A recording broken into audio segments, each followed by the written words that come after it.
Decision Day, and President Trump is set to announce his Supreme Court nominee tonight in prime time. Now, many are speculating on who it'll be. So who are the final contenders, and what do they bring to the table? Joining us now is constitutional attorney and former confirmation team member for the Supreme Court nominations of Chief Justice Roberts and Justice Alito, Chris Gober. Chris, thank you so much for being with us this morning. Now, I want to go through some of the pros and cons of each potential candidate, because it seems like each person has something, some big superlative that the other one doesn't.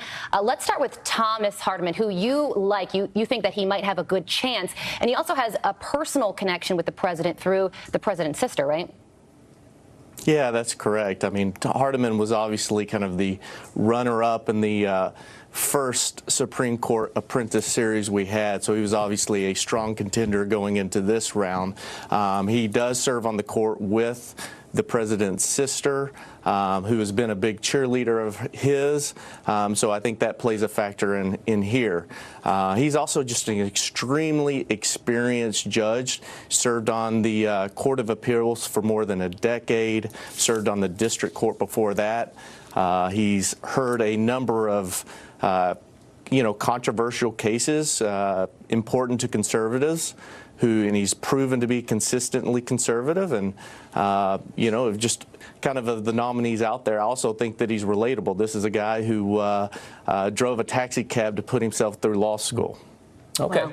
Yeah, that's interesting. And it's worth noting that Mitch McConnell is going to be charged with pushing whoever gets the nomination through the Senate here. He called the president over the weekend. He seems to like either Hardiman, who you just talked about, or the next nomination potential, which is Raymond Kethledge, to be nominated, because he says these two both are the least political. He says he's got the best chance of pushing these two through.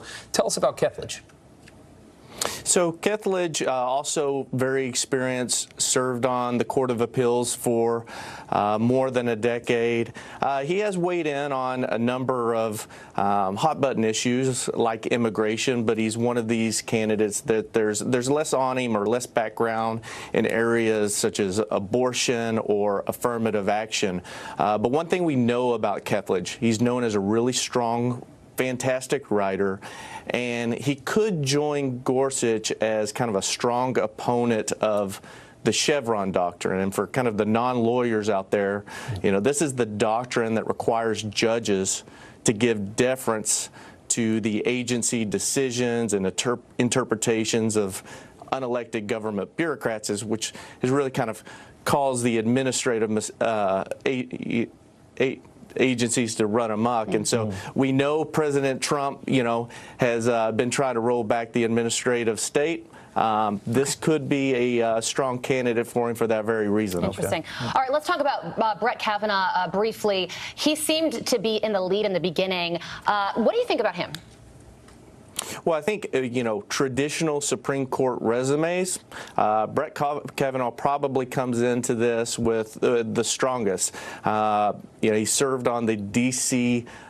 Circuit, which is the biggest feeder for Supreme Court nominees, written nearly 300 opinions. That's a good thing because we have a really good idea what kind of judge he can be, but it's also a bad thing because that's a lot of opinions to be able to pour through and try to pick apart if you're trying to find a reason to oppose him. Right. Kavanaugh and our last, Amy Coney Barrett, are the two that the Roe v. Wade people are probably the most concerned about, right?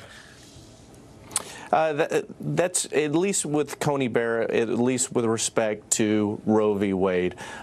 She has the least experience of these potential nominees as being a judge, but she has served as a law professor for more than 15 years. She has an extensive body of work with her legal writings, and the president has said, he wants somebody with an extensive body of legal writing, so she fits that bill. But that has also gotten her in a little bit of heat during her confirmation hearings to the Seventh Circuit.